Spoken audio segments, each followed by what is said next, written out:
Assalamualaikum warahmatullahi wabarakatuh.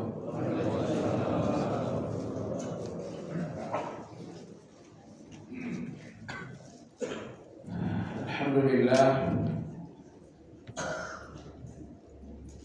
nahmaduhu wa nasta'inuhu wa nastaghfiruh wa na'udzu billahi min shururi anfusina wa min sayyiati a'malina. من يهد الله فلا مضل له ومن يضلل فلا هادي له وأشهد أن لا إله إلا الله وحده لا شريك له وأشهد أن محمدا عبده ورسوله لا نبي بعده. اللهم صل وسلم على محمد وعلى آله وأصحابه ومن اهتدى بهديه إلى يوم الدين. يا أيها الذين آمنوا اتقوا الله حق تقاته ولا تموتن إلا وأنتم مسلمون.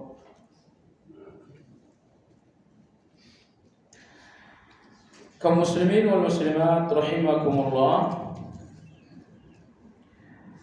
Kajian Madarijus Salikin hari ini pada halaman 435 di buku. Dan insyaallah tadi malam Anda telah dapatkan ringkasan kajian hari ini insyaallah taala.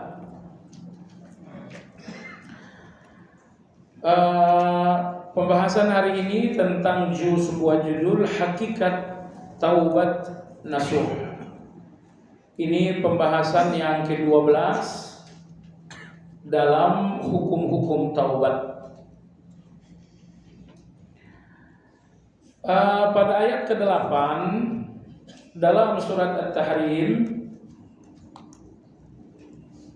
Allah tidak sekedar memerintahkan taubat, tetapi Allah perintahkan taubat dengan satu kriteria, yaitu nasuh. Sehingga tujuan Allah di dalam taubat hamba-hamba bahwa taubat itu bersifat nasuh. Kalau bahasa sehari-hari kita menyebutnya taubatan nasuha. Apa penjelasan taubat nasuh di kalangan para ahli? Baik, Allah Subhanahu wa taala berfirman, "Ya ayyuhalladzina amanu." Wahai orang-orang yang beriman. Jadi lebih mulia Anda dipanggil dengan sifat daripada Anda dipanggil dengan nama.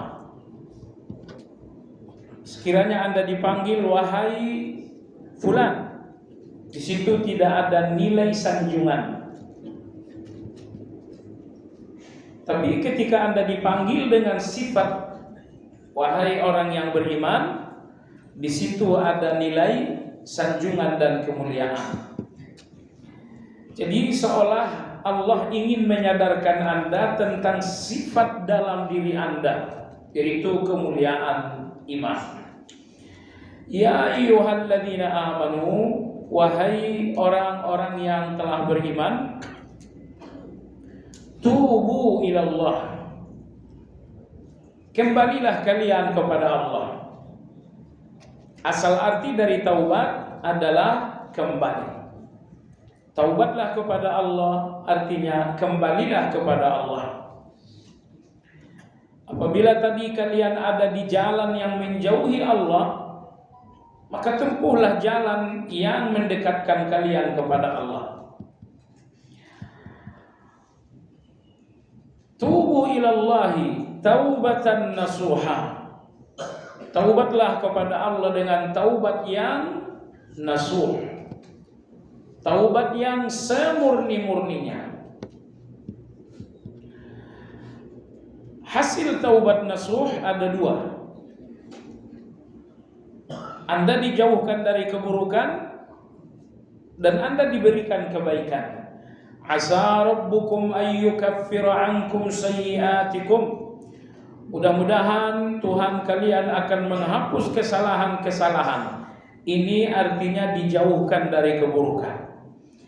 Wa yudkhilakum jannatin tajri min tahtihal anhar. Lalu kalian dimasukkan ke dalam surga-surga yang mengalir di bawahnya sungai-sungai. Ini namanya kebaikan. Jadi hasil dari taubatan nasuh ada dua. Kalian dijauhkan dari keburukan. Asa rabbukum ayyukaffira ankum sayyi'atikum. Dan kalian diberikan kebaikan. Wa yudkhilakum jannatin tajri min tahtihal anhar.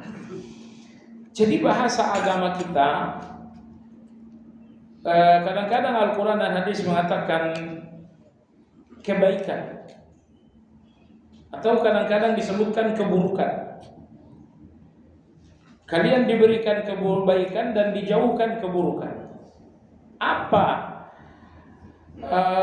pengertian buruk dan baik? Buruk dan baik, buruk artinya adalah hal-hal yang tidak diinginkan. Kalian dijauhkan dari keburukan, dijauhkan dari hal-hal yang tidak diinginkan. Dan kalian diberikan kebaikan, artinya kalian diberikan keinginan-keinginan. Tetapi dalam ayat ke-6 surat At-Tahrim ini, keburukan yang dimaksudkan adalah puncak dari segala keburukan, yaitu neraka. Dan kebaikan yang dimaksudkan adalah puncak dari segala kebaikan, yaitu surga. Baik. Jadi taubatan nasuh membuahkan dua hal. Kalian dijauhkan dari keburukan yang puncaknya adalah neraka, dan kalian akan tersampaikan kepada kebaikan yang puncaknya adalah surga. Baik, Imam Ibnu Qayyim rahimahullah mengatakan ayat tersebut menegaskan bahwa terlepas dari keburukan dengan dua hal. Pertama, terhapusnya dosa. Terhapusnya dosa berarti Anda lepas dari keburukan. Semua keburukan dunia dan akhirat berpangkal pada dosa. Maka orang-orang yang ahlul basirah, orang-orang yang berpandangan jauh, mereka enggak melihat dosa yang ada di depan mata sebagai dosa, tapi mereka melihat keburukan-keburukan di belakang dosa. Riba itu uang. Bagi orang yang memandang dengan basirah, mereka tidak lihat uangnya. Yang mereka lihat adalah laknat di balik riba. Jadi basirah adalah orang yang memandang lebih dari sekedar yang di depan mata. Kalau tidak punya basirah ini, makanya kita sering terjebak dengan apa yang di depan mata. Riba, saya pinjaman riba 500 juta, artinya saya ganti mobil, itu di depan mata. Tapi di balik mata, di balik itu apa? Di balik itu malapetaka, di balik itu kekayaan akan hancur. Nah, orang-orang dinamakan ahli basirah kalau dia tidak lagi memandang yang di depan mata. Yang membuat orang fokus dengan yang di depan mata adalah hawa nafsu. Dan yang membuat orang mampu melihat di balik yang kasat mata adalah keimanan. Jadi Anda yang memandang dengan keimanan, Anda memandang dengan basirah. Maka Anda tidak melihat zina itu lagi sebagai kenikmatan, tapi Anda melihat zina ini adalah kehancuran. Anda tidak melihat lagi manipulasi itu sebagai keuntungan, tapi Anda akan melihat manipulasi itu adalah penjara. Apabila Anda memandang dengan iman, Anda akan memandang dengan basirah, sehingga Anda tidak melihat sesuatu apa adanya, tetapi Anda melihat sesuatu berdasarkan dampaknya. Berdasarkan dampaknya. Kalau saya begini, apa dampaknya? Yang melihat dampak baik dan yang buruk, ini hanya orang yang memandang dengan iman. Karena orang yang memandang dengan iman, mereka memiliki kacamata yang bernama kacamata basirah. Salat itu ucapan dan gerakan-gerakan khusus. Ini bagi orang yang memandang dengan kasat mata. Adapun orang yang memandang dengan iman, mereka punya kacamata sehingga mereka melihat salat lebih dari sekedar ucapan dan gerakan. Mereka melihat salat, kata mereka, salat ini terbukanya pintu rezeki. Salat ini jauhnya seseorang dari syahwat. Salat ini terbukanya pintu surga yang bernama pintu salat. Jadi jamaah sekalian, usahakan memandang segala sesuatunya dengan iman Anda. Kalau Anda tidak memandang dengan iman, maka Anda akan memandang dengan hawa nafsu. Dan kalau Anda memandang dengan hawa nafsu, 1000 alasan akan tetap pandangan hawa nafsu itu keliru. Misalnya Anda melakukan pinjaman riba, itu pandangan hawa nafsu.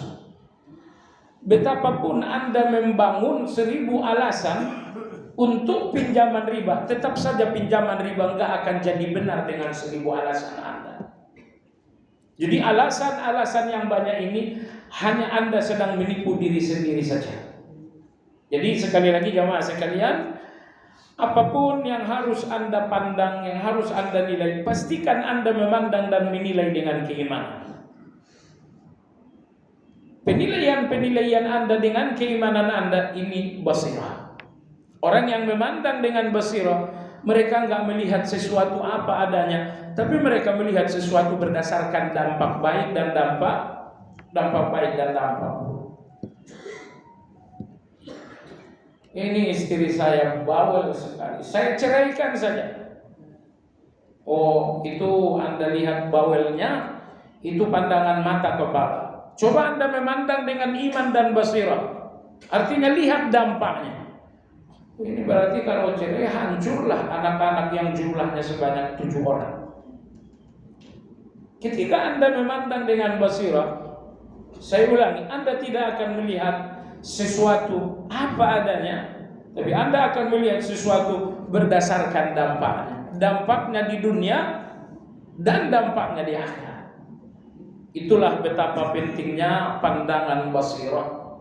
Di mana saya dapatkan pandangan basirah? Jawabannya, ambil keimanan Anda untuk memandang.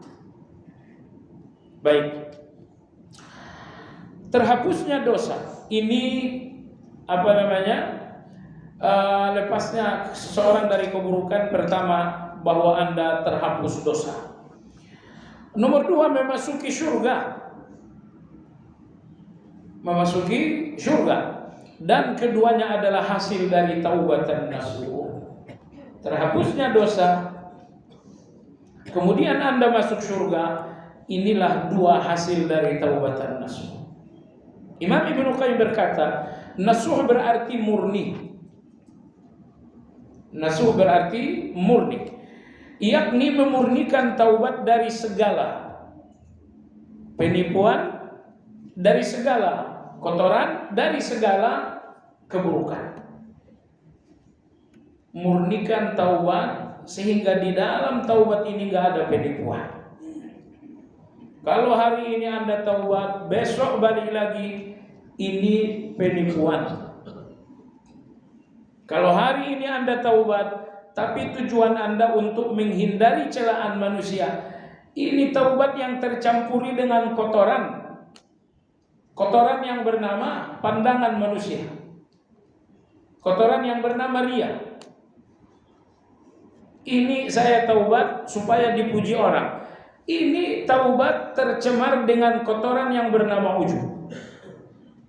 Maka taubat dinamakan nasuh, murni, kalau di dalam taubat itu tidak ada lagi penipuan. Penipuan di dalam taubat, hari ini taubat, bulan besok balik lagi. Ini penipuan lah. Nomor 2, taubat dinamakan murni kalau di dalam tidak ada kotoran. Kotoran yang pertama adalah riya, bahwa Anda taubat untuk menghindari celaan manusia, bahwa Anda taubat untuk sum'ah supaya jadi populer, bahwa Anda taubat untuk mendapatkan pujian manusia. Kemudian taubat nasuh itu adalah menjalankannya di atas kesempurnaan dan kejujuran. Jadi tegakkanlah taubat itu di atas kesempurnaan dan di atas kejujuran. Jemaah sekalian, Imam Izz bin Abdul Salam rahimahullah, beliau mengatakan tingkat amal itu dipengaruhi 3 hal. Pertama, dipengaruhi hukumnya. Nomor 2, dipengaruhi oleh hubungannya. Nomor 3, dipengaruhi oleh buahnya. Tingkat amal ada yang tinggi, ada yang rendah, ada yang sedang. Ini dipengaruhi oleh 3 hal ini. Pertama, dipengaruhi oleh hukum. Maka amal-amal yang hukumnya fardu ain tentu lebih tinggi daripada amal yang hukumnya fardu kifayah ataupun sunnah. Nomor 2, level amal itu tinggi rendah ditentukan oleh hubungan. Hubungannya dengan siapa? Misalnya ada 2 perbuatan sama-sama fardu ain. Yang satu berhubungan dengan Allah, yang satu berhubungan dengan selain Allah. Dari segi hukum sama-sama fardu ain, tapi yang satu berhubungan dengan Allah, yang satu berhubungan dengan manusia. Mana yang lebih tinggi? Tentu yang berhubungan dengan Allah. Misalnya seperti kisah Juraij. Seandainya Anda melakukan salat wajib, kemudian orang tua Anda memanggil, Anda dihadapkan dengan 2 fardu ain. Salat wajib adalah fardu ain, memenuhi panggilan ibu adalah fardu ain. Cuman yang satu fardu ain berhubungan dengan yang maha besar, yang satu fardu ain berhubungan dengan seorang hamba. Maka yang paling tinggi dari 2 fardu ain ini adalah yang berhubungan dengan Allah. Contoh yang kedua, Anda bersedekah. Yang satu sedekah dengan tetangga, yang satu sedekah dengan orang Amerika. Sedekah Anda terhadap orang Amerika sunnah hukumnya. Sedekah Anda kepada tetangga sunnah juga hukumnya. Sama-sama sunnah, tapi mana yang lebih tinggi? Kenapa? Karena hubungannya. Jadi nomor 2. Jadi levelisasi amal yang kedua, tinggi dan rendah, disebabkan karena hubungannya dengan siapa. Anda bersedekah kepada saya, hukumnya sunnah. Dan Anda bersedekah kepada abang adik Anda, sunnah juga. Sama-sama sunnah, tapi mana yang lebih tinggi? Jawabannya, sedekah kepada abang adik tentu lebih tinggi, karena di samping sedekah ada nilai silaturahmi. Baik, ini nomor 2. Jadi tingkatan amal tinggi rendahnya nomor 2 ditentukan oleh hubungannya dengan siapa. Lalu nomor 3, jemaah sekalian, tinggi rendahnya satu amal ditentukan oleh buahnya. Ditentukan oleh buahnya. Contoh, Nabi bersabda, zikir la ilaha illallah lebih berat daripada langit dan isinya, bumi dan isinya. Tetapi zikir subhanallah wa bihamdi lebih berat daripada gunung Uhud. Jadi gunung Uhud itu 7 km panjang, lebarnya 2 km, tingginya 1000,77 meter. Subhanallah wa bihamdi lebih berat daripada gunung Uhud. Tetapi la ilaha illallah lebih berat daripada dunia dan isinya, tambah lagi langit dan isinya. Kalau begitu la ilaha illallah, subhanallah wa bihamdi sama-sama sunnah, mana yang lebih tinggi? Kenapa?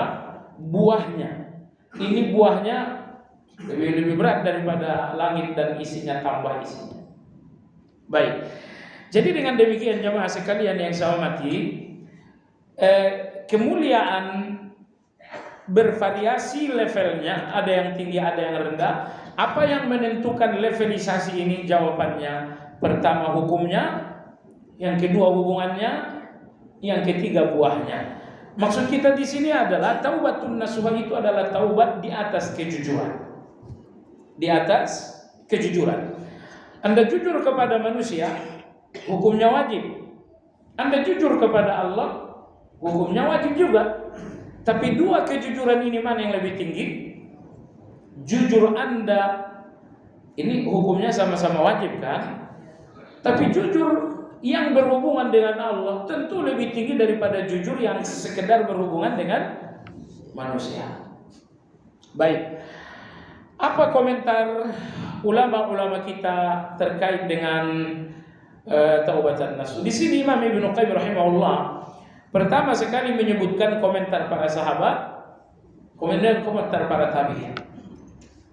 Nah, karena Nabi kita bersabda, khairun nas qarni, tsumma alladziina yalunahum, tsumma alladziina yalunahum. Manusia terbaik mereka yang hidup sezaman dengan aku. Lalu kemudian zaman berikutnya yaitu tabi'in. Lalu berikutnya adalah zaman tabi'in. Nah, cuman saya lihat banyak yang keliru. Ya, mereka mengatakan zaman sahabat, zaman tabi'in, zaman tabi'in. Zaman tabi'in, mereka mengatakan Imam Abu Hasan Al-Asy'ari masuk di sini. Berarti beliau termasuk salaf. Jawabannya salah. Yang membedakan masa sahabat, tabi'in, patokannya bukan angka tahun sekian, bukan itu patokan. Kalau patokannya seperti itu, generasi sahabat 100 tahun pertama, generasi tabi'in 100 tahun kedua, generasi tabi'in 100 tahun ketiga. Berarti sampai di 300 tahun Hijriah itu dinamakan tabi'in. Keliru jamaah sekalian. Patokan salafus saleh 3 generasi betul, tapi patokan 3 generasi ini bukan angka tahun. Patokannya adalah mayoritas.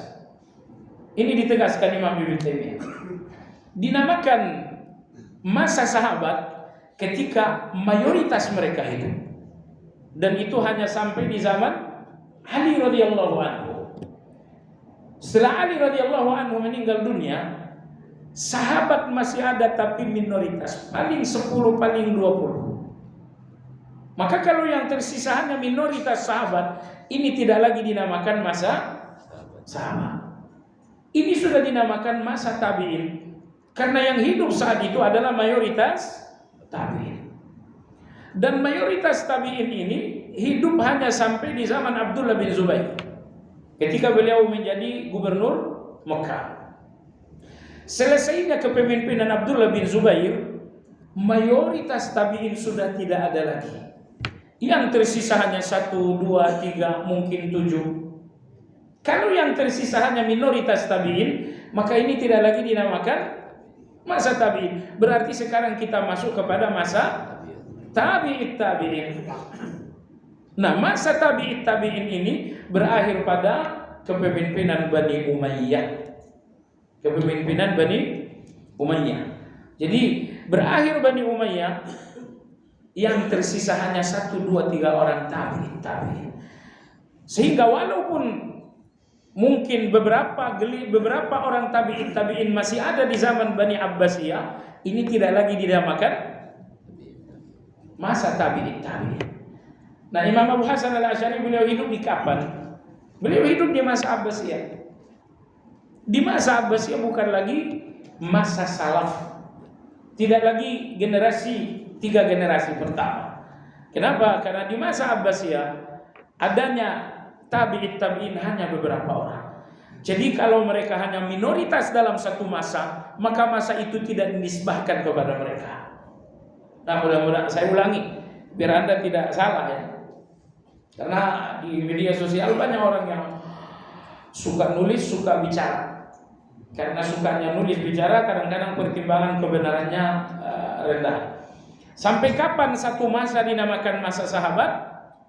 Sepanjang mayoritas sahabat masih hidup.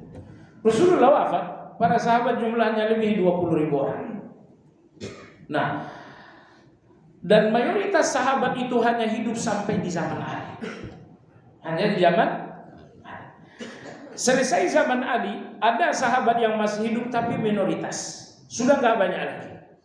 Kalau mereka sudah tidak banyak, maka zaman tidak dinamakan zaman mereka. Maka ini dinamakan zaman tabi'in. Kenapa dinamakan zaman tabi'in? Karena mayoritas tabi'in hidup di zaman ini. Karena mereka mayoritas, maka dinamakanlah zaman ini zamannya tabi'in. Nah, Abdullah bin Zubair radhiyallahu anhu, cucu Abu Bakar, gubernur Mekah. Beliau meninggal dunia dibantai oleh Hajjaj bin Yusuf As-Saqafi. Berakhirnya Abdullah bin Zubair radhiyallahu anhu, berakhirnya pula masa tabi'in. Karena sepeninggal Abdullah bin Zubair, sisa tabi'in hanya minoritas. Kalau sisanya hanya minoritas, maka zaman tidak dinamakan zaman tabi'in. Maka masuklah zaman yang ketiga, yaitu tabi'in. Dinamakan zaman tabi'in karena mereka mayoritas. Nah, jemaah sekalian, lalu zaman tabi'in ini berakhir pada masa Bani Umayyah. Selesai Bani Umayyah, sisa tabi'in hanya sedikit. Sehingga zaman tidak lagi dinamakan zaman tabi'in karena jumlah mereka sangat sedikit. Ini apa dong? Berarti sekarang sudah masuk ke masa khalaf, bukan masa salaf lagi. Maka masa khalaf itu diperkirakan berakhirnya masa Umayyah dan masuknya zaman Abbasiyah. Jadi mohon difahami, jadi 3 generasi ini patokannya bukan tahun. Itu keterangan dari mana? Ini keterangan disampaikan oleh Imam Ibnu Taimiyah rahimahullah ta'ala. Kalau keterangan ini tidak ada yang membantah, berarti keterangan ini punya kebenaran yang tinggi. Ada keterangan lain kah? Ada keterangan lain dari Imam As-Suyuti rahimahullah. Beliau mengatakan masa sahabat itu sampai tahun sekian. Tapi ujung-ujungnya nggak jauh beda dengan penjelasan Imam Ibnu Taimiyah. Maka penjelasan yang benar-benar logis, masa sahabat tabi'in bukan ditentukan dengan angka, tapi ditentukan oleh mayoritas. Sepanjang mayoritas sahabat hidup dinamakan masa sahabat. Kalau yang hidup mayoritas tabi'in dinamakan masa tabi'in. Kalau yang hidup mayoritas tabi'in dinamakan masa tabi'in. Wallahu ta'ala alam. Jadi di sini Anda lihat Imam Ibnu Qayyim akan memberikan penjelasan tentang taubatan nasuh. Pertama penjelasan dari para sahabat, kemudian penjelasan dari tabi'in. Baik, kata Imam Ibnu Qayyim, Umar bin Khattab, begitupun dengan Ubay bin Ka'ab radhiyallahu anhuma, keduanya berkata, taubatan nasuh berarti tidak kembali lagi pada dosa, seperti air susu yang tidak kembali lagi pada putingnya. Nah, Anda memeras susu sapi, Anda peras, keluarlah susu dari putingnya. Mungkinkah air susu yang diperas ini masuk lagi ke dalam putingnya? Gak mungkin. Kata Umar bin Khattab, itulah taubatan nasuh. Saat kamu meninggalkan dosa dan kamu tidak balik lagi, seperti tidak baliknya air susu kepada puting, ini yang dinamakan dengan taubatan nasuh. Jadi taubat dengan tafsir Umar bin Khattab dan Ubay bin Ka'ab radhiyallahu anhuma, ini artinya taubat dengan tingkat kejujuran yang sangat luar biasa. Taubat seperti ini taubat tanpa sedikit pun ada penipuan. Baik, ini penafsiran Umar bin Khattab radhiyallahu anhu dan Ubay bin Ka'ab. Berikutnya Imam Al-Kalabi rahimahullah, beliau berkata, taubat nasuh adalah istighfar dengan lisan, penyesalan dengan hati, dan menahan anggota tubuh. Jadi taubatan nasuh itu hubungannya dengan 3 anggota tubuh Anda. Pertama, taubatan nasuh berhubungan dengan lidah Anda, istighfarlah. Nomor 2, taubatan nasuh berhubungan dengan hati Anda, menyesallah. Nomor 3, taubatan nasuh berhubungan dengan seluruh anggota tubuh. Kendalikanlah, tahanlah. Ini komentar Imam Al-Kalabi rahimahullah. Berikutnya adalah komentar Imam Muhammad bin Ka'ab Al-Qurazi. Beliau seorang tabi'in. Beliau mengatakan, taubatan nasuh berarti menghimpun 4 hal. Jadi kalau taubat Anda ini taubat nasuh, berarti di dalam taubat Anda mesti ada 4 unsur. Yang pertama adalah istighfar dengan lisan. Astaghfirullah, astaghfirullah. Setiap kali Anda ingat dengan dosa, ingatlah dosa itu sambil terus-menerus beristighfar. Makanya Allah berikan Anda ingat dosa, ingat zalim, agar setiap kali Anda mengingat, itu menjadi gerbang untuk lisan ini mengucapkan astaghfirullah, astaghfirullah. Baik jemaah sekalian, yang kedua adalah meninggalkan dosa secara fisik. Tinggalkan dosanya, jangan lagi disentuh-sentuh. Unsur yang ketiga, bertekad meninggalkannya dengan hati. Kokohkan di dalam hati sebuah tekad bahwa dosa ini enggak terulang lagi sampai saya mati. Yang keempat ini sangat penting, bagian dari taubatan nasuh kata Imam Al-Qurazi rahimahullah, bahwa Anda meninggalkan pergaulan-pergaulan yang buruk. Mana dalilnya yang keempat ini? Dalilnya banyak. Salah satunya adalah seorang yang melakukan pembunuhan terhadap 100 nyawa. Pada akhirnya laki-laki ini mendapatkan nasihat taubat dari seorang ulama. Ulama mengatakan, kamu kalau mau bertaubat, hijrahlah ke negeri yang dihuni oleh orang-orang baik. Maka hijrah menuju negeri yang ditinggali oleh orang-orang baik, ini bagian dari taubat. Dengan kata lain, meninggalkan lingkungan yang buruk adalah bagian dari taubatan nasuh. Kenapa demikian? Karena kita ini lemah. Taubat ini mungkin hanya kokoh hari ini. Besok taubat ini mungkin akan lemah. Kalau taubat Anda lemah lalu bertemu dengan orang-orang yang buruk, maka kemungkinan besar Anda akan kembali lagi. Karena manusia dalam pergaulan kita memiliki banyak tipe. Ada manusia seperti minyak wangi palsu. Anda tahu minyak wangi palsu? Itu harumnya hanya sampai takbiratul ihram.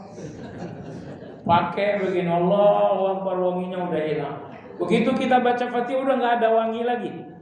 Ada manusia seperti itu. Manusia minyak wangi palsu. Harumnya 3 hari, habis itu tinggal nggak wangi. Dan ada juga manusia bagaikan roh. Kehadiran mereka untuk Anda membawa kehidupan. Ada juga manusia bagaikan virus. Kedatangan mereka untuk Anda membawa penyakit. Ada juga manusia bagaikan obat. Datangnya mereka untuk Anda membawa sehat. Jadi kenalilah orang baik-baik. Nah, semua di kanan kiri muka belakang saya ini teman. Yang mana orang yang menjadi obat, mana orang yang menjadi ruh, dan mana orang yang justru virus, datangnya hanya membawa penyakit. Maka Imam Muhammad bin Ka'ab Al-Qurazi, seorang tabi'in, beliau mengatakan, bagian dari taubat bahwa Anda berlari dari orang-orang yang buruk. Jauhi mereka. Menjauhi dalam arti jangan lagi bergaul dengan mereka. Kalau cuma sekedar basa-basi, basa tapi basi, berikan basa-basi itu kepada semua orang. Keramahan Anda jamaah sekalian, ramah saja dengan semua orang. Ini penjudi, ramah saja. Oh ini bank konvensional, ramah saja. Tapi soal pergaulan, jangan lagi berikan pergaulan Anda kepada orang-orang buruk. Baik, menjauhi orang-orang buruk, tidak bergaul dengan orang-orang buruk. Kata Imam Al-Qurazi, ini adalah unsur keempat dalam taubatan nasuh. Baik, berikutnya di sini Imam Ibnu Qayyim menyimpulkan. Imam Ibnu Qayyim berkata, taubatan nasuh berarti 3 hal. Yang pertama, taubat yang menyeluruh atas semua dosa. Ini taubatan nasuh. Unsur pertama, taubat ini menyeluruh. Jadi kalau dosa Anda ada 10, taubatlah dari ke-10 dosa tersebut. Kalau Anda cuma taubat atas 2 dosa, 8 lagi masih jalan, ini tidak dinamakan taubatan nasuh. Jadi taubatan nasuh pertama harus totalitas terhadap semua dosa. Ini yang tersebut dalam doa Nabi kita, Allahumma ighfirli dzambi kullah diqqahu wa jillah wa awwalahu wa akhirah wa alaniyatahu wa sirrah. Ya Allah, ampunilah dosaku semuanya, yang kecil dan yang besar, dari yang pertama sampai yang terakhir, baik yang nampak ataupun yang rahasia. Ya Allah, ampuni semuanya. Ataupun dalam sabda lain Rasulullah sallallahu alaihi wasallam bersabda, Allahumma ighfirli ma qaddamtu wa ma akhartu wa ma a'lantu wa ma asrartu wa ma asraftu wa ma anta a'lamu bihi minni ya arhamar rahim. Ya Allah, ampunilah semua yang berlalu, ampunilah semua yang akan datang, ampunilah semua yang terang-terangan dan terbuka, ampunilah semua yang tertutupi dan rahasia, ampunilah semua yang berlebih-lebihan, ampunilah bahkan yang terakhir, ampunilah ya Allah dosa yang Engkau tahu dan aku sudah tidak ingat lagi. Ampunilah ya Allah. Ini 2 hadis ini dalil sehingga Imam Ibnu Qayyim mengatakan taubatan nasuh adalah taubat yang total, menghentikan dosa semuanya tanpa satu pun tersisa. Baik. Kemudian yang kedua, bagian dari taubatan nasuh adalah mengokohkan tekad dan kejujuran di atasnya. Ini taubat Anda ini kejujuran enggak? Kejujuran maksudnya bahwa Anda enggak balik lagi, Anda enggak mengulang lagi. Ini unsur kedua. Unsur yang ketiga agar dinamakan taubatan nasuh adalah memurnikannya dari segala kesalahan serta menjalankannya dengan penuh rasa takut dan rasa harap kepada Allah, bukan taubat untuk melindungi harga diri atau melepaskan diri dari celaan manusia. Jadi ini taubat jangan sampai ada kotoran di dalam. Kotoran apa? Kotoran di dalam niat. Anda taubat untuk melindungi kehormatan. Ya kalau saya berdosa nanti apa kata orang? Oh, ini taubat untuk melindungi kehormatan. Ini bukan taubatan nasuh. Kenapa tidak korupsi? Ya kalau korupsi nanti saya dicela orang. Nah ini taubat bukan taubatan nasuh.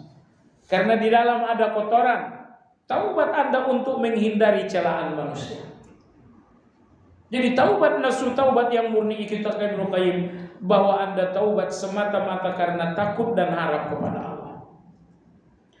Anda takut kepada Allah karena inilah dosa-dosa yang sangat banyak. Tapi takut itu tidak membuat Anda putus asa, karena takut itu berdampingan dengan harap. Jamaah sekalian, mohon difahami, Ahlus Sunnah wal Jamaah dalam bertazkiyatun nufus, dalam membersihkan jiwa, selalu mendampingkan takut, cinta dan harap. Ini tazkiyatun nufusnya ahli sunnah. Emangnya ada yang lain? Ada yang lain. Kaum tasawuf falsafi, tasawuf mereka, tazkiyatun nufus mereka hanya membangun cinta.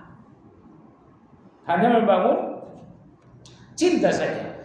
Maka orang-orang tasawuf falsafi ini, mereka enggak pernah terdengar berbicara rasa takut kepada Allah Azza wa Jalla. Karena tazkiyatun nufus mereka, ya ilmu tentang hati bagi kalangan tasawuf falsafah bagaimana membangun cinta kepada Allah. Ini tazkiyatun nufus yang keliru. Ibnu Qayyim rahimahullah menjelaskan ini dalam catatan lain.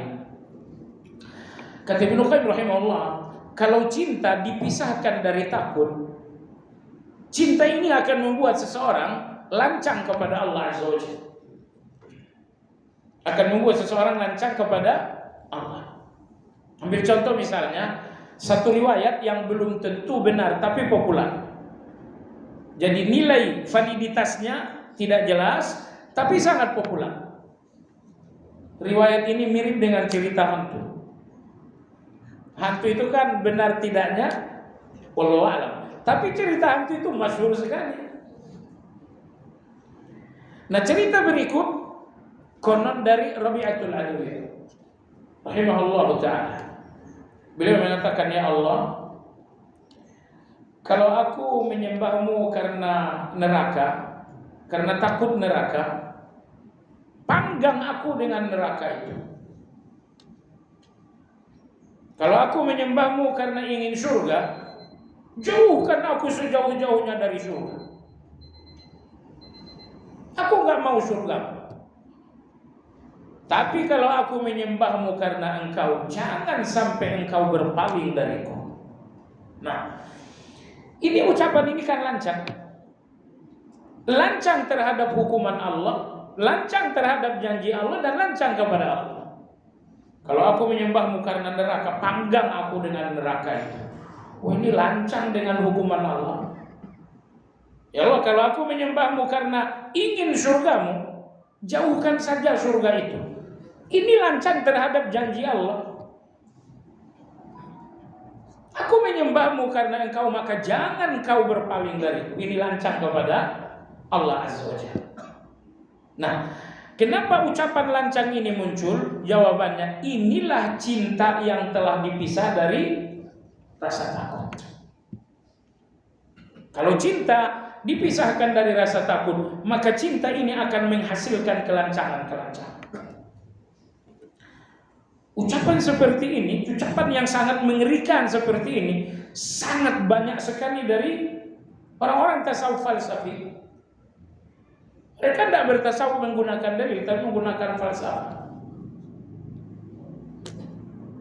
Maka diriwayatkan sekali lagi, Yazid Al-Bustami mengatakan, nanti pada hari kiamat, saya ingin membuat kemah di pintu neraka, agar saya ludahi neraka itu biar padam.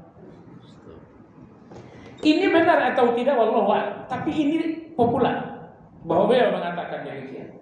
Ya, kita sih tidak mengatakan 100%, populer saja. Seandainya ini benar, sekali lagi, inilah kebiasaan orang-orang yang bertasawuf dengan falsafah. Ibnu Taimiyah rahimahullah dalam kitab Iqtida' Shiratal Mustaqim, beliau mengatakan ini tasawuf falsafah. Baik, maka tadi saya jelaskan jamaah sekalian, tazkiyatun nufus bagi ahli sunnah menggabungkan harap, takut, dan cinta. Tiga hal ini kalau sampai dipisahkan, akan robohlah bangunan tazkiyatun nufus. Cinta tanpa takut, tadi saya sudah bilang, ini akan menghasilkan kelancangan-kelancangan kepada Allah. Ya Allah, duhai Engkau indah dengan kerudungmu yang berwarna hijau. Itu saya baca pernah, saya baca 20 tahun lalu, saya membaca buku judulnya Bualan-Bualan Kaum Tasawuf. Lengkap dengan referensi yang valid. Ya Allah, betapa aku mencintaimu. Engkau yang terbalut dengan hijabmu yang berwarna hijau. Ini membayangkan Allah itu seperti cewek beneran. Mungkin Anda bisa temukan bukunya, judulnya Bualan-Bualan Kaum Sufi. Imam Ibnul Jauzi, bukan Ibnu Qayyim. Imam Ibnul Jauzi punya catatan ini sangat panjang dalam buku beliau Akhbarul Humaqa. Akhbarul Humaqa, berita orang-orang bodoh. Oh, itu judulnya saja menohok. Berita orang-orang Ada satu cerita itu benar-benar bikin saya ketawa. Kata Imam Ibnu Jauzi dalam buku ini, ada seorang ahli tasawuf. Beliau membaca Al-Quran, nangis sesungguhkan. Nangisnya luar biasa. Begitu diperiksa, ternyata ayat yang dibaca, yas'alunaka 'anil mahid qul huwa adza. Mereka bertanya kepadamu tentang wanita yang sedang mens. Katakan wanita mens itu kotor. Ini nggak ada hubungannya dengan air mata kan? Apa hubungannya dengan air mata? Kalau ayat bercerita tentang surga, itu air mata. Ayat bercerita tentang azab, itu air mata. Tapi kalau ayat cerita tentang wanita mens, di mana letak air matanya? Tapi si fulan ini menangis sesungguhnya. Ibnu Al-Jauzi, Abul Faraj Ibnu Al-Jauzi, beliau menulis ini dalam cerita Akhbarul Ulama. Baik, tadi Ibnu Qayyim rahimahullah mengatakan taubatan nasuh itu taubat yang dijalankan oleh seseorang antara takut dan harap. Kalau harapan Anda berlebihan di dalam taubat, Anda bertaubat dengan harapan yang berlebihan, harapan yang berlebihan ini membuat Anda sombong. Saya sudah taubat saya sudah pasti diterima oleh Allah. Oh, ini harapnya Anda ini overdosis. Harapan overdosis membuat seseorang sombong. Tapi kalau takutnya yang overdosis membuat orang putus asa. Saya sudah taubat, tapi diterima enggak ya? Jangan-jangan enggak diterima. Ini takut kalau sudah berlebihan membuat manusia menjadi putus asa. Maka seimbanglah antara sayap kanan, harapan, sayap kiri, rasa takut. Maka Ibnu Qayyim mengatakan taubat itu Anda sangat berharap diterima oleh Allah, tapi Anda pun sangat takut kalau ditolak oleh Allah Azza wa Jalla. Di mana pasalnya saya takut? Ya karena tekad kita untuk menjauhinya turun pasang surut. Saya nggak akan balik 2 hari aja. Masuk ke hari ketiga balik nggak ya? Jadi karena tekad dalam hati ini sangat pasang surut, ini yang membuat kita curiga, jangan-jangan taubat ini ditolak oleh Allah Azza wa Jalla. Jadi dalam segala ibadah jamaah sekalian, dalam segala ibadah seimbangkan antara takut dan harap. Satu lagi cinta. Bahwa Anda sholat berharap diterima oleh Allah, tapi takut kalau sampai ditolak oleh Allah. Takut, ya sholat saya ini kan banyak salahnya, banyak kekurangannya. Tapi Allah Subhanahu wa Ta'ala Maha Baik. Jadi seimbang takut dan harap. Penempatannya beda. Harap itu kalau Anda melihat Allah itu harapan. Tapi kalau Anda melihat diri Anda adalah rasa takut. Salat, kalau Anda melihat salat ini hubungannya dengan diri Anda, itu rasa takut. Kenapa? Di dalam salat ini ada keterbatasan, ada kekurangan, kelalaian. Maka salat dalam hubungannya dengan Anda kelalaian, hubungannya dengan Anda tidak paham, hubungannya dengan Anda melamun. Nah maka salat hubungannya dengan saya adalah rasa takut, jangan-jangan tak diterima. Tapi salat ini ketika dihubungkan dengan Allah, Allah Maha Penyayang, Allah Maha Pengampun, muncul harapan. Nah jadi takut dan harap di setiap ibadah termasuk taubat. Cara penempatannya sekali lagi, kalau Anda melihat diri Anda adalah rasa takut. Karena diri Anda yang jauh dari kata sempurna, diri Anda yang penuh dengan kekurangan, sehingga melihat diri Anda dalam satu ketaatan adalah rasa takut. Tapi ketika Anda melihat Allah yang Maha Penyayang, muncul harapan, muncul optimisme. Begitupun ketika Anda berdoa, ya Allah, ya Allah, ya Allah. Gunakan takut dan harap. Apapun doa Anda, takutlah. Karena Anda tidak sesempurna yang Allah inginkan dalam berdoa. Tapi walau demikian, jangan berlebihan dalam takut. Ingat pula bahwa Allah yang Maha mendengar doa Anda. Dia Maha baik, Dia Maha mendengar, Dia Maha lembut. Nah, jadi bangunan tazkiyatun nufus ditegakkan dengan 3 pilar. Cintalah kepada Allah, itu yang mendorong Anda beribadah. Selesai beribadah lalu muncul takut, muncul harap. Jadi ibadah berpangkal dari cinta, berujung pada takut dan harap. Ibadah berpangkal dari cinta, berujung pada takut dan harap. Kalau ibadah Anda memenuhi 3 pilar ini ibadah di atas bangunan tazkiyatun nufus yang sangat bagus. Baik, Imam Ibnu Qayyim mengatakan yang pertama berhubungan dengan dosa, yaitu taubat yang menyeluruh, ini hubungannya dengan dosa. Yang kedua berhubungan dengan pelaku dosa, yaitu bertekad enggak mengulangi, ini hubungannya dengan diri Anda. Dan yang ketiga berhubungan dengan Allah, yaitu Anda takut dan Anda harap. Nah, sehingga 3 unsur ini di dalam taubat adalah unsur taubatan nasuh. Tinggalkan dosa, ini hubungannya dengan dosa.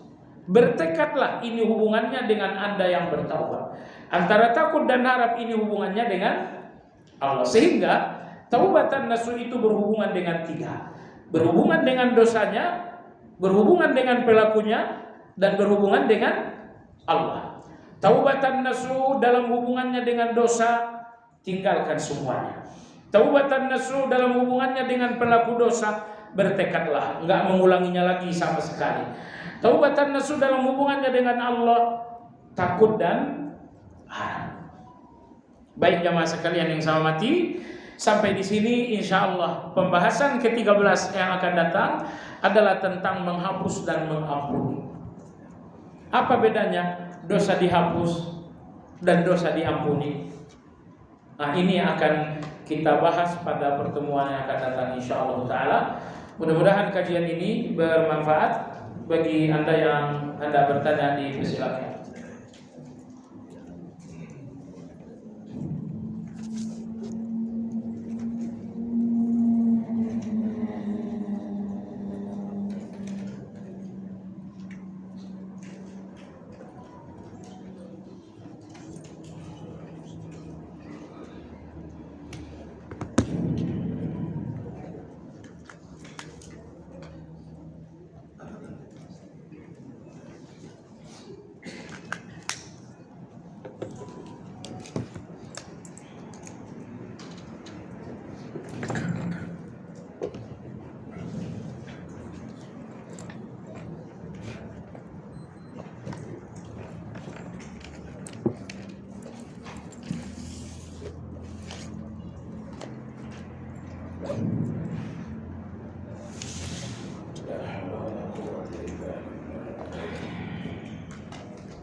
Sejauh mana kegembiraan Allah Subhanahu wa taala terhadap hamba yang bertaubat? Mengapa Allah demikian besar rasa kegembiraannya terhadap hambanya? Ini pembahasan sudah berlalu, tapi memang perlu terus dibahas. Ibnu Qayyim mengatakan satu-satunya ibadah yang dalam penegasan dalil membuat Allah gembira bukan salat. Betul salat membuat Allah ridha, tapi tidak membuat Allah gembira. Gembira itu lebih khusus dari sekedar ridha. Nah, jadi satu-satunya ibadah yang membuat Allah gembira adalah taubat. Apa sebabnya? Imam Ibnu Qayyim rahimahullah menegaskan dari semua makhluk. Berapa jumlah makhluk? Hanya Allah yang Maha tahu.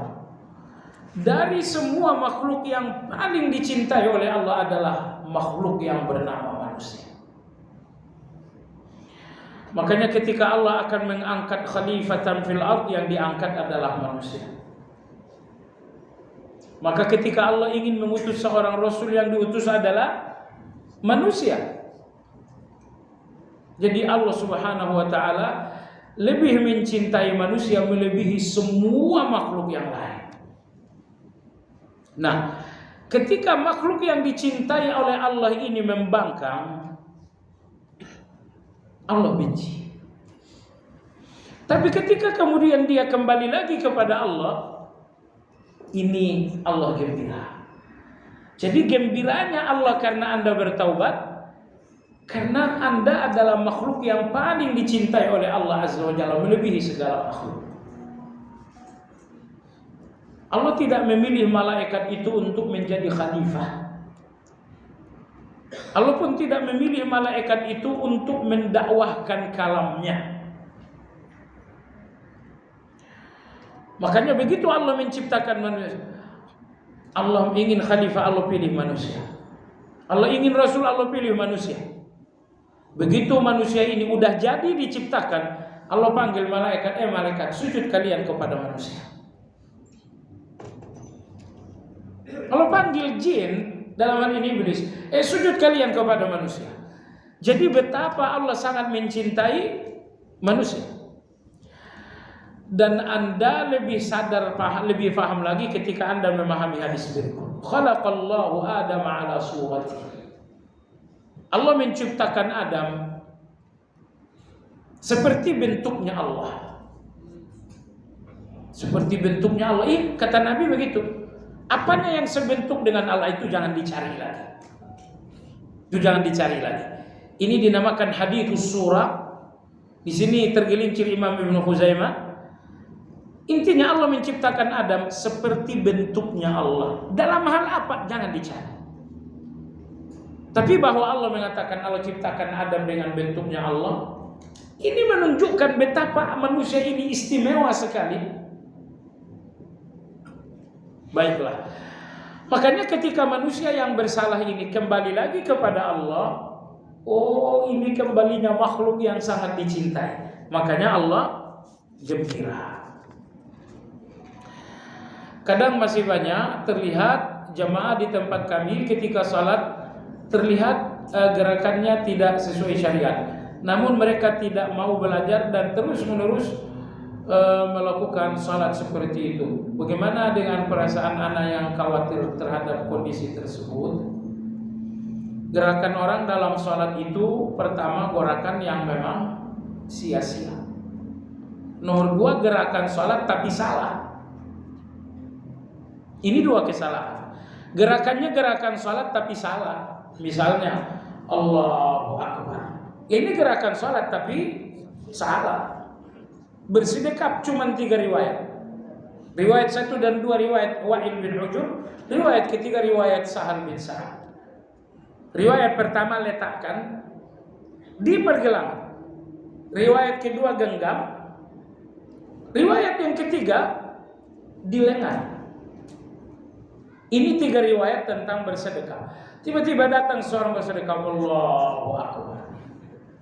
Bersedekahnya di sikut. Kayak orang kedinginan.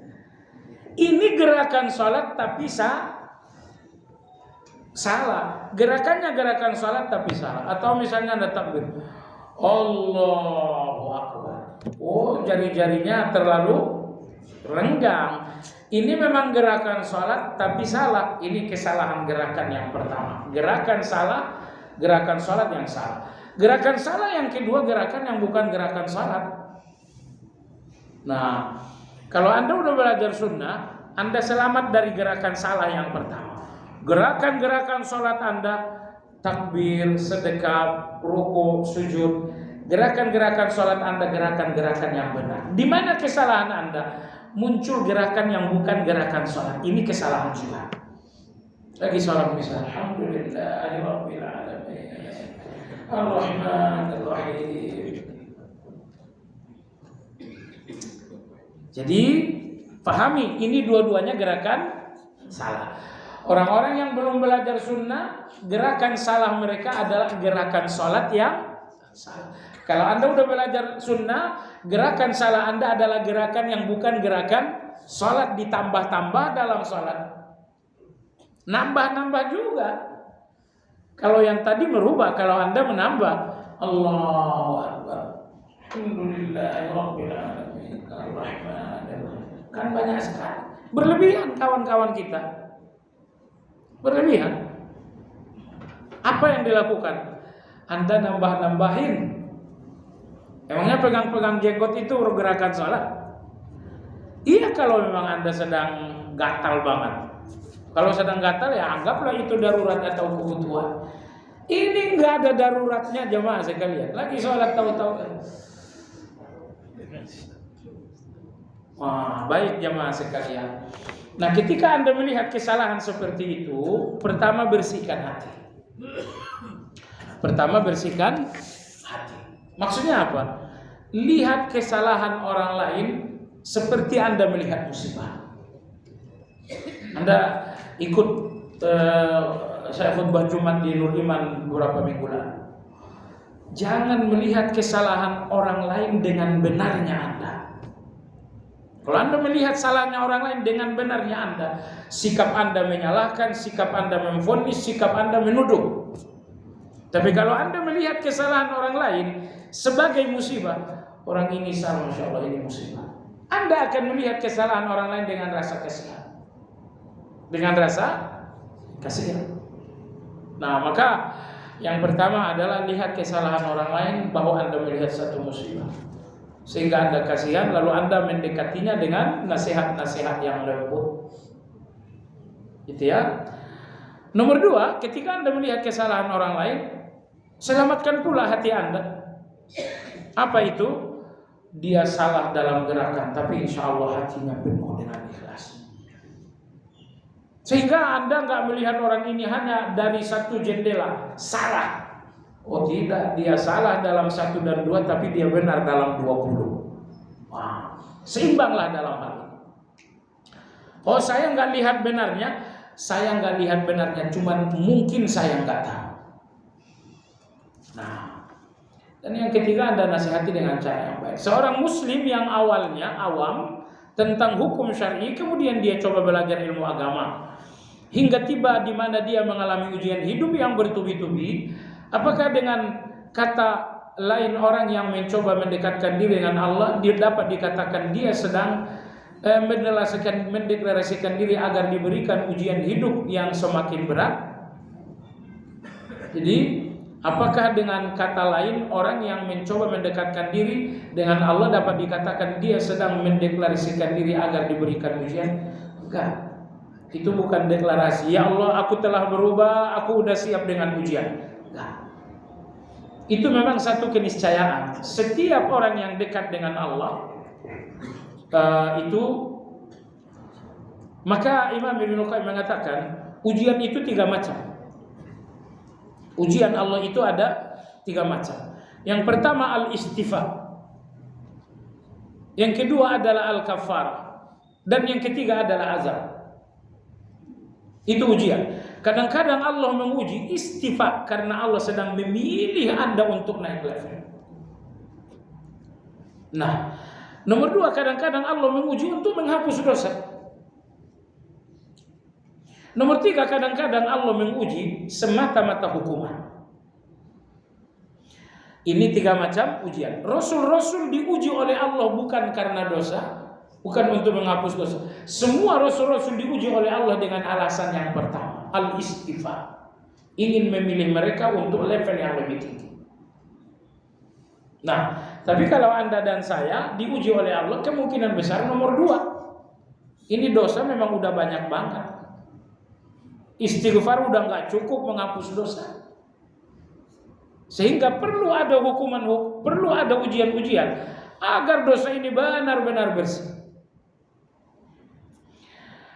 Tetapi jamaah sekalian yang saya hormati, indahnya satu cobaan, datang ujian, minta tolong ke fulan nggak bisa bantu, minta tolong ke fulan nggak bisa bantu, minta tolong ke fulan, 10 orang telah saya datangi minta tolong, tidak ada yang bisa bantu.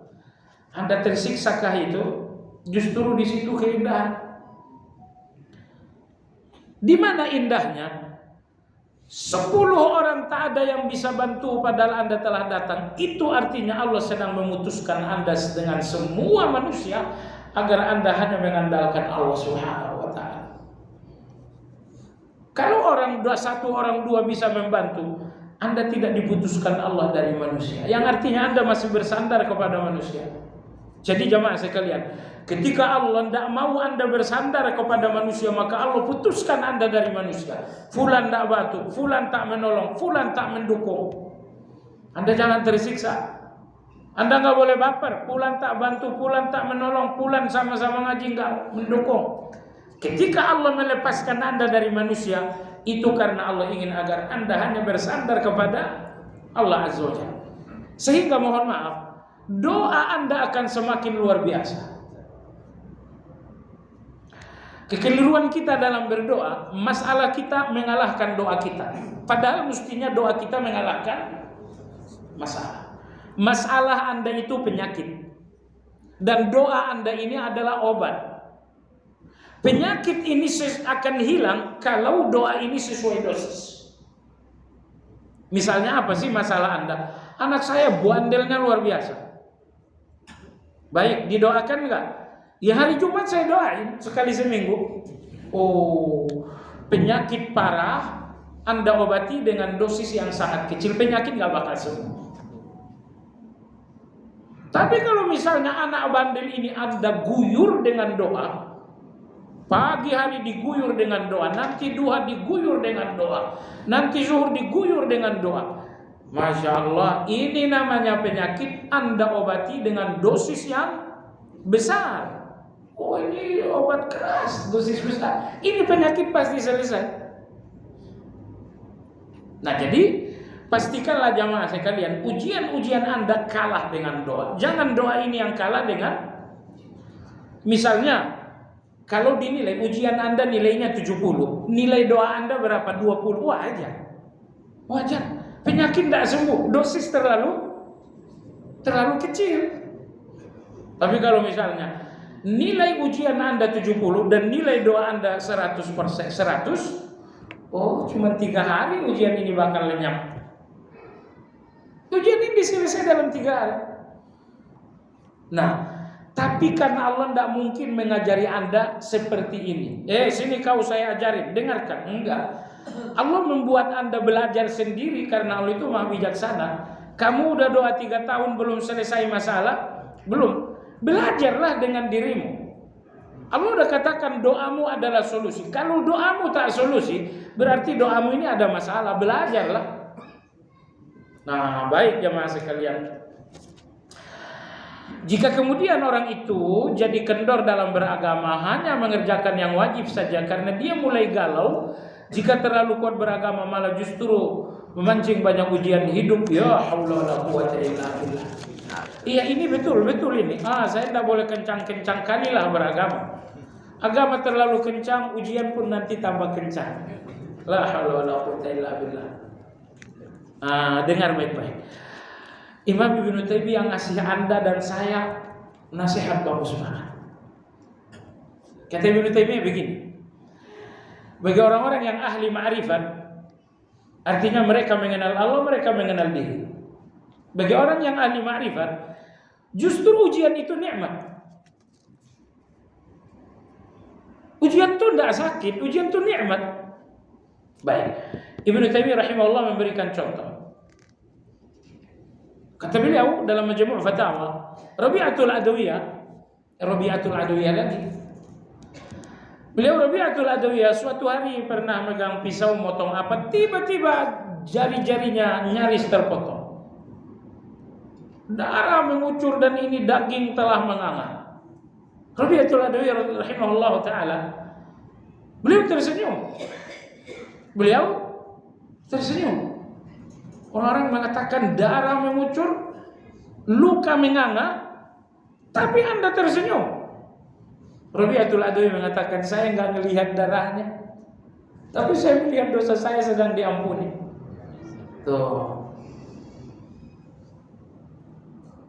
Kalau Anda selalu memandang lahiriah, sakit sekali ujian itu jemaah sekalian. Tapi kalau Anda basirah tadi, ujian saya dosa saya hapus. Ujian saya insya Allah kedudukan saya makin naik. Maka Rabi'atul Adawiyah Anda lihat, beliau enggak lagi deg-degannya dengan darah, dengan luka. Beliau tersenyum.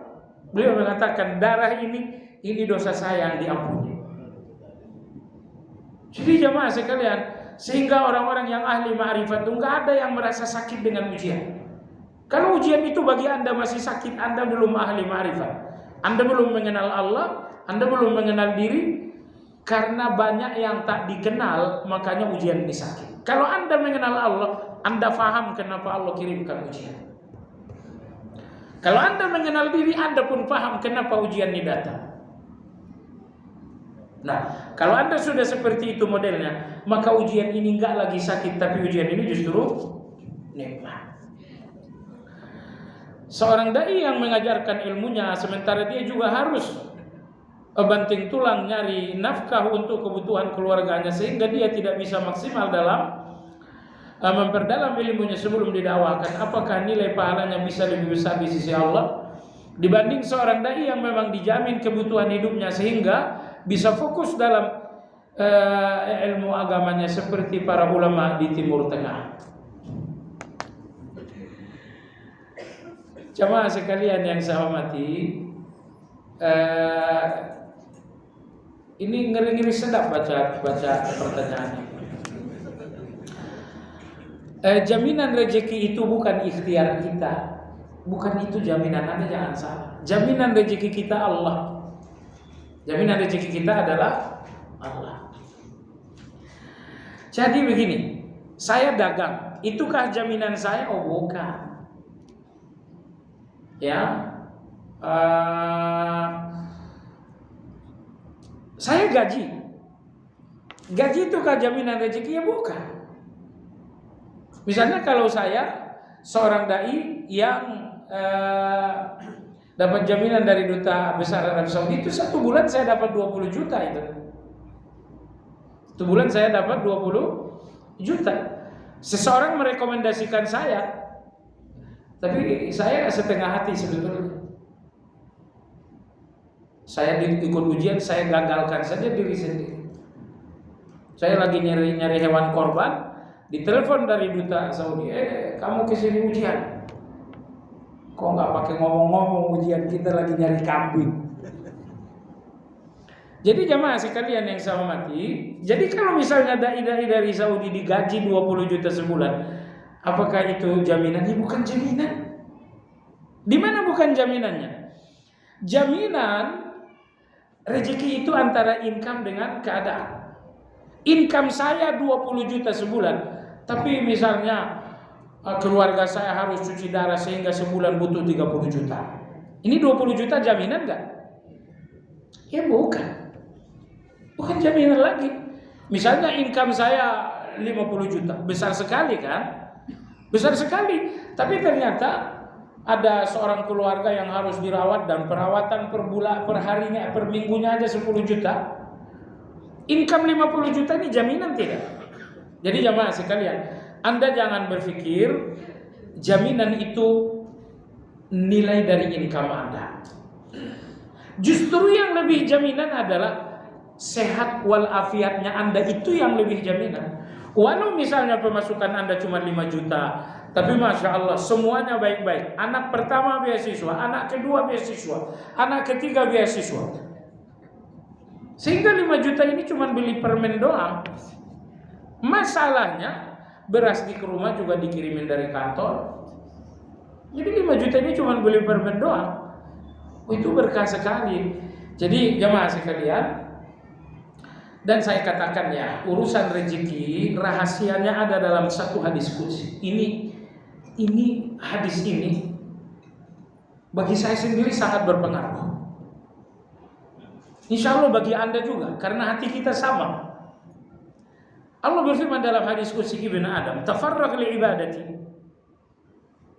Hai Ibn Adam, fokus kalian ibadah, fokus. Jadikan ibadah itu fokus kalian. Kalau kalian fokus, kau berikan 2 hal. Pertama apa? Amla qalbaka ghina, akan kupenuhi hatimu dengan rasa cukup. Ini motor ya udah, ini aja, ngapain mobil. Rumah kamu segini, ya udah ini aja, ngapain mewah-mewah. Istri cuma satu saja, ngapain banyak-banyak. Jadi Allah berikan hati rasa cukup. Karena kalau hati ini udah lapar, nggak ada kenyangnya jamaah sekali. Ini motor bulan besok harus diganti. Baru ganti 3 hari, oh ini harus diganti lagi. Baru ganti lagi, Anda capek sekali. Ganti.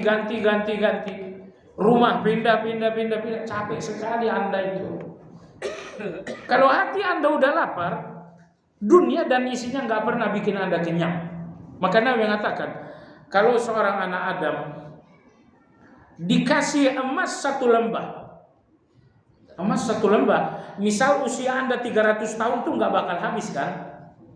Anda dikasih oleh Allah emas, ini emas satu lembah ini. Satu lembah 5.000 hektar. Ini buat kamu. Artinya emas satu lembah itu nggak akan habis dengan usia Anda 300 tahun. Tapi tetap saja Anda nyari lembah yang kedua. Oke, Anda alokasi emas 2 lembah. Ini cukup untuk usia Anda 1000 tahun. Tetap saja Anda akan mencari lembah emas yang Kenapa? Bukan soal banyak, soal sedikit. Hati Anda itu lapar. Maka Allah berfirman, fokus kalian ibadah, hatimu akan kupenuhi dengan rasa cukup. Nomor 2, fokus kalian ibadah, niscaya semua pintu-pintu kemiskinan di depan kalian aku tutup. Nah, jadi ini cara terbaik cari rezeki. Anda fokus dalam ibadah. Cari rezekinya biasa-biasa aja. Ibadahnya yang perlu luar biasa. Nah, sebagian kita enggak. Cari rezekinya luar biasanya, ibadahnya minimal. Hasilnya apa? Hati Anda kurang.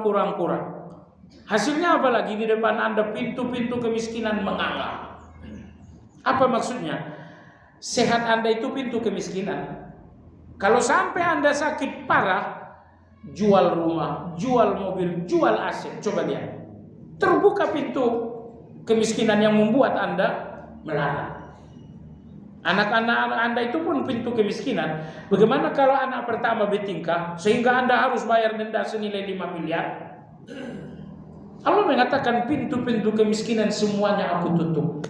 1. Nomor 2, hatimu aku penuhi dengan rasa cukup. 2 hal ini kalau kalian fokus ibadah. Tapi kalau kalian tidak fokus ibadah, nomor 1, hati kalian kurang. Ya Allah, belajar jamaah sekalian, belajar. Kenali hati Anda. Kalau hati Anda kurang, nggak ada yang kurang. Ibadah Anda saja yang salah. Orang yang nggak fokus dalam ibadah, hatinya isinya kurang. Misalnya pun Anda dikasih wanita seluruh dunia, Anda kan kurangin. Misalnya Pak Presiden Jokowi kasih ini Istana Bogor buat kamu saja, kurang.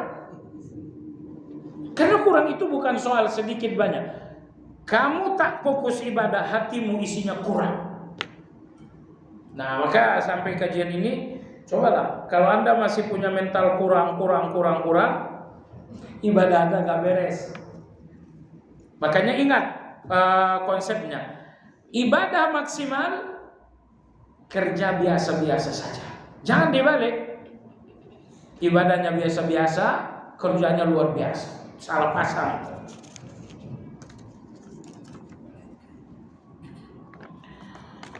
Nah, ibadah yang secara syar'i 100% diterima, 100% kita nggak tahu. Kemungkinan besar ya. Mohon pencerahannya agar ibadah umroh benar-benar menjadi penggugur dosa dan nasihat agar bisa beribadah, bisa maksimal di Mekah Madinah. Oh, Masya Allah. Manasiknya mestinya sama saya ini. Sudah, kalau mau diterima ajak aja saya bakal ikut. Siapa ini yang nanya? Ajak lagi saya nggak bakal nolak insya Allah. Pertama ikhlas. Yang kedua pahami manasik umrah. Dan yang ketiga ini yang penting, tujuan Anda di Medina bukan hotel, tetapi masjid. Tujuan Anda di Mekah adalah masjid, bukan hotel. Kalau lebih lama di hotel daripada di masjid, oh ini yang nggak ngerti tujuan. Nah, maka selesai subuh, zikir pagi, pulang, Anda makan. Kalau Anda cepat pulang, nanti tutup resto, Anda nggak bisa makan. Setelah makan Anda istirahat sampai jam 10. Tidurlah sampai jam 10. Jam 10 Anda ke masjid sampai zuhur. Selesai zuhur Anda makan lagi. Setelah makan istirahat sebentar. Dari asar, maghrib, isya di masjid. Segitu saja udah cukup insyaallah. Habis isya kan kalau nggak buru-buru pulang nanti nggak dapat makanan juga. Nah, nanti ke masjid lagi jam 3. Jam 3 baru ke masjid. Nah, itu soal pembagian waktu. Wallahu ta'ala alam, selebihnya fokus ibadah, bersihkan hati, belanja-belanja dikurangin. Sambil lewat aja, sambil pulang dari masjid belanja, sambilan aja. Baik jemaah sekalian, subhanakallahumma bihamdika asyhadu an la ilaha illa anta astaghfiruka wa atubu ilaik. Alhamdulillahirabbil alamin. Assalamualaikum warahmatullahi wabarakatuh.